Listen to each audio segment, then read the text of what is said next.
Hello everybody and yes, we're finally back with another video. And I decided to do something a little new today. So, we're going to be starting React videos now. And not just any React videos. We're going to be reacting to videos that show why you must be careful on the internet. So we're going to be looking at true stories from people. What else? There was uh, like horror stories that are just reenactments of things that could happen, as well as other stuff. So anyways, today we're going to be looking at a video from the Infographics show, Why the Dark Web Became the Place You Should Never Visit. So we're going to be looking at this and tons of other things that show why you need to be careful on the internet. So let's get to it. A certain amount of mystery still surrounds what has become known as the dark web. The very name evokes images of an underworld, a kind of catacomb where scoundrels hide out and human depravity awaits us around every corner. But research has shown that the dark web is perhaps not as dark as many of us imagine. Yes, one can certainly go to this place and acquire a handful of illegal substances. Like he's seen some things. And yes, if a person so chooses, they can scour the dark web and find images that most of the world would find repellent. But let's just say you won't find hitmen for hire all over the dark web, nor as much video violence than we might have thought. The question is though, who on earth came up with this idea in the first place?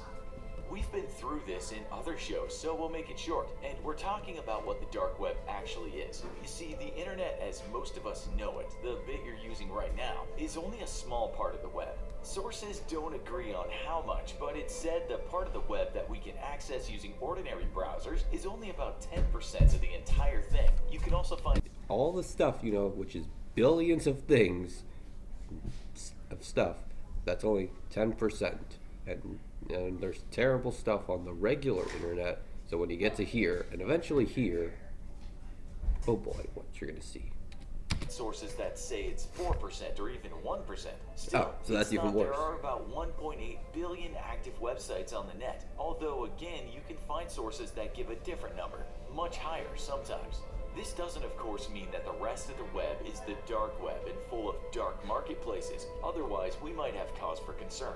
What it means is that the rest of the web, which we'll call the deep web, is used by private companies, governments, etc. It's invisible to you. Well, it is if you can't hack into it or are not actively legally using it. Think about your email. Yeah, so I guess that's how the 90% is. You just can't reach it, which apparently I heard recently. If you want to avoid getting hacked by North Korea, at least, if the user profile picture is a minion, you're in danger. Online banking, company servers, these aren't exactly searchable on the web. So of course the deep web is way bigger than the navigable web. Okay, so you understand that. Yeah. What about the dark web? This is a place within the deep web that's also hidden but can be accessed using something called the Tor browser. You can use this browser along with a VPN or a virtual private network to access the dark web. You might do this if you're an activist and want anonymity, such as people that criticize governments whose modus operandi shows no mercy for political dissidents. I can imagine who's using this currently. So you can access what are sometimes called dark sites. Here's where you might find someone selling serotonin-enhancing pills by the bagful or ounces of white powder, where you might find hackers for hire or someone to chat with about your strange predilection for drinking your own blood by the wine glass.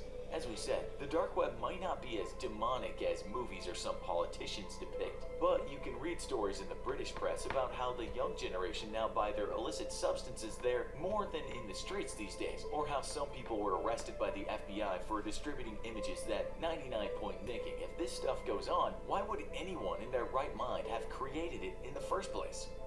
Well, to answer that, we must look to the US military. Let's remember that the internet itself was a byproduct of military technologies, as was much of the technology we take for granted today. It was in the mid-1990s that the US wanted their intelligence operatives to have a place, a virtual place, where they could communicate with total anonymity. They started working on something called Tor, an acronym that stands for the Onion Router. But why give this to the people? Wasn't that just madness? According to the BBC, the military did this because if more people were using it, then it would be harder to spot the activity of operatives among all the other noise.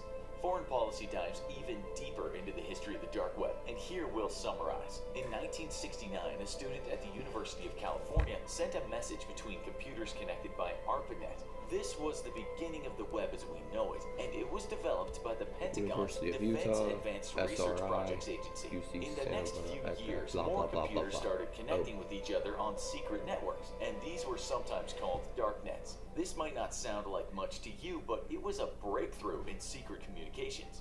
Then we see the internet explode in the ensuing decades. Only part of this internet is a Greenland haven for connected illegal to activity. Canada? In the 1990s, we saw a lot of illegal file sharing, and we're told this set off a tsunami of darknet activity. The people sharing the files were using data havens that couldn't be shut down by the authorities. So even before the dark web as we know it today, there was still a hidden part of the internet. Then in March 2000, we saw the release of something called Freenet. This is a place you could access with anonymity and get your hands on files, legal or illegal.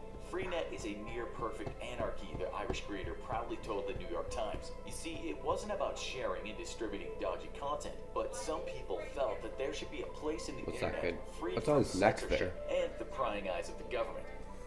What we're trying to say is that long before Tor, people were trying to create room in the internet where people could operate without being surveilled. Then in 2002, we got Tor to protect those American operatives, but it only took a few years for sites accessible through Tor to become filled with copyrighted material from Hollywood movies to versions of Microsoft Office. It became a trading ground for illicit material, and people loved it because they could go there with the assurance that they wouldn't get arrested. Imagine buying stolen goods on the street, but having the superpower to become invisible. Things heated up in 2009 when a guy that called himself Satoshi Nakamoto mined the first Bitcoin, a virtual currency that was untraceable. Now you can launder cash, spend your Bitcoin inside the darknet. It was a marriage made in heaven. In 2011, we saw the first modern darknet marketplace in the Silk Road, named after ancient trading routes in Asia. There you could find an array of legal and illegal goods and services, but it only lasted short of 2 years. So yeah, the Silk Road was a ancient trading route in, well, it went from China all the way to Europe. And basically, the way it would work was there would be a bunch of civilizations in the middle, like the Byzantine Empire, the Gok Turks, India, what else? Whoever was in Kazakhstan, and all the Middle Eastern nations and kingdoms. And the way it would work is you would ship the products, silk, spices from China, and you'd tax them along the way, and everyone would get rich in the process until it reaches Europe. And then they would send it back, and that's how trade worked. And the creator was eventually sentenced to life in prison without possibility of parole.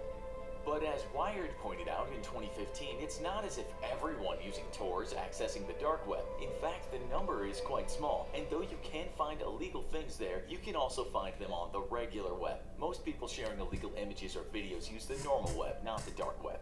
According to Wired, whose writer researched the dark web for a number of years, yes, you can find depravity there, but it's also full of doctors giving advice they might not give out in the open. It's a place where people can talk and not worry about their careers, where others can talk about a disease they have that they dare not talk about out in the open. And as we said, it's used by a lot of people who need to discuss issues in a country that would likely lock them up for discussing those issues. This includes some North people Korea, inside the USA China. who would rather not have their words washed. Former NSA contractor Edward Snowden famously said that the government was working hard to anonymize Tor users, but it wasn't always successful. We always know that the FBI has had some success finding criminal activity there, but these are usually sting operations, not just pinpointing a person after a share or sale. We say this because some of you might be asking why the government hasn't gone to greater lengths to close us all down. There are many reasons, but one is that it's still useful in terms of the greater good. Two is that the governments of the world have shown that when things get murky in the dark web, then authorities will swoop. It's not impenetrable. You might have some anonymity in the dark web and funds it, because as we said, it's useful. At the same time, it's not easy to take down a decentralized network. There isn't an off switch. This network is spread across the globe and protected by strong cryptography. It's almost like ether, or a living, breathing entity whose plexus of veins are threaded throughout the world. You might also ask yourself what would happen if somehow Tor wasn't available. If so, it wouldn't. It would appear somewhere else. The government has shut down darknet sites, and rightly so, but more will just pop up. The government could try and get rid of the Tor browser, but as we said, it has no reason for doing this. China actually has been successful in blocking the Tor browser, but other governments have failed. This is what Motherboard says about blocking the browser. Governments can block China access blocks to VPN pretty much services everything. by blocking access from IP addresses linked to VPN providers. Blocking Tor is more complex and requires... Hang on. So we got legal, government controlled, banned.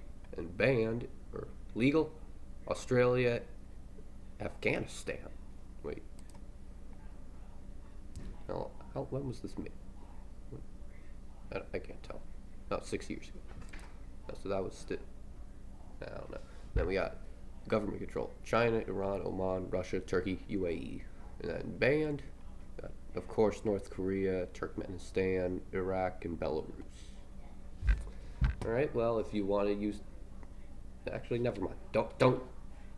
Identifying and blocking the destination nodes traffic travels through, rather than the URL or IP address. Most governments that allow more or less free speech agree that of the 2.5 million Tor users, very few of them are doing nefarious things in the dark web. Believe it or not, sellers in the dark web agreed in 2018 to stop selling the powerful and deadly opioid fentanyl. Many operators agreed that it was just too dangerous. I don't think I'm allowed to show that. Perhaps they also knew that it would no doubt bring unwanted attention to their marketplaces.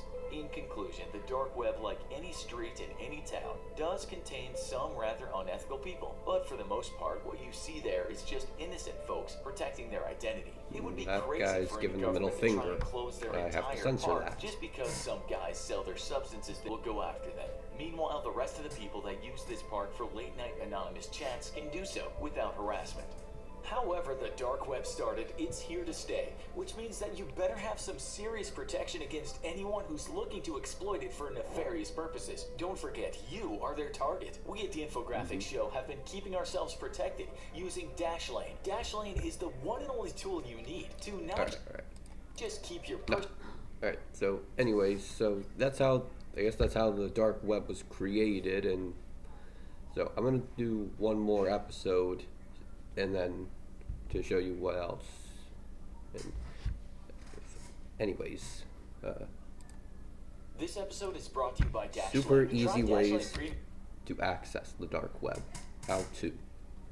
So I would recommend not doing this because you don't want to be on the dark web, and it's already, because this video is be careful on the internet, not what.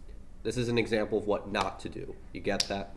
If you've seen our shows on the dark web, you'll know some of the things you can find there. We've talked before about illegal activities happening there, but there is much more to this place. You might find whistleblowers in the dark web, perhaps fearful of their identity being uncovered. Human rights journalists might also publish here, with an understanding that their work can't be traced back to them. Critics of oppressive governments might air their concerns there, while others just want absolute privacy when talking to people about their health. Welcome to this episode of the Infographics Show, how to access the dark web.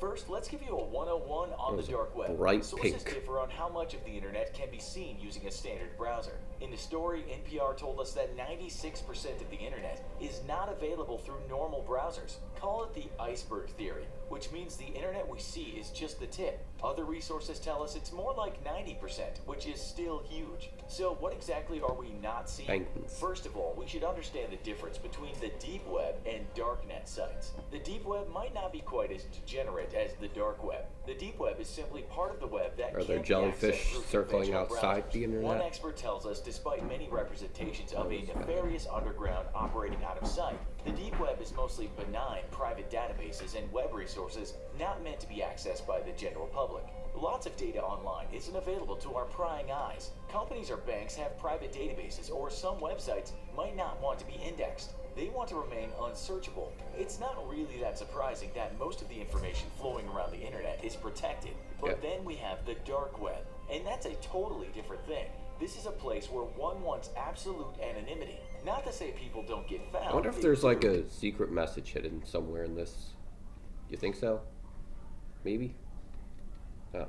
Alright. If anybody can figure this out, if there's a secret message in there, you get a shout. I don't have anything. As we said, you might find political dissidents working there. In some countries, you could still lose your freedom or life for criticizing a leader or ruler. How does it work? How do people get this anonymity they require?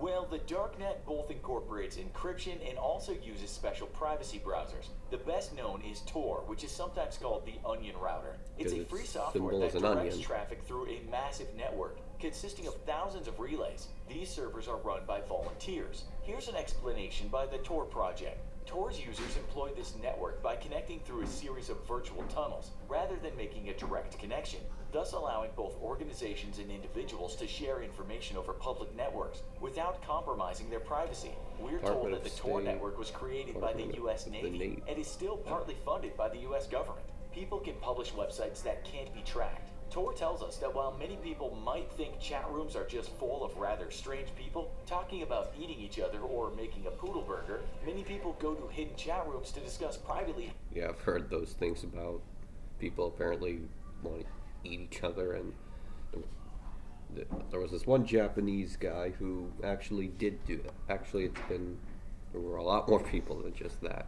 How they survived abuse, or perhaps talk about an illness they have that they're afraid could be found out in chat rooms outside of private browsing. Why shouldn't people at times have a bit of privacy? You might remember probably the most infamous site, the Silk Road, a marketplace where you could buy many things that you won't be seeing sold in the local shopping mall. But some of these items were just regular things. More recently, Alphabay and Hansa were also closed, but these sites were run as hidden services or onion services on the Tor network. But this show isn't about what we find on the dark web. It's more of a how-to show to tell you how to access the dark web. It actually Maybe isn't don't hard access at all. the So first, dark get web. yourself a virtual private network or VPN if you're intending to get on the dark web. This is easy. Just Google VPNs. Even our sponsor Dashlane has a VPN. Some are free, some of them cost a small amount of money. You don't need a VPN visiting, but you have your VPN. Be easier. Only download the Tor browser. To do this, just go to Tor and download it. Couldn't be easier. Only download from the Tor site. If you Google the words download Tor browser, you should see the top result as the Tor project. Just wait and then install the browser on your machine. Next, you'll have the option to start the Tor browser. This you will do, Honestly, and you will it's a have really good access logo. to .onion It's kinda websites. satisfying If you to want to look visit at. marketplaces, simply find a darknet market list. You might also go to the popular databases, the Onion directory, and the Hidden Wiki. These will tell you how to access most things in the dark web.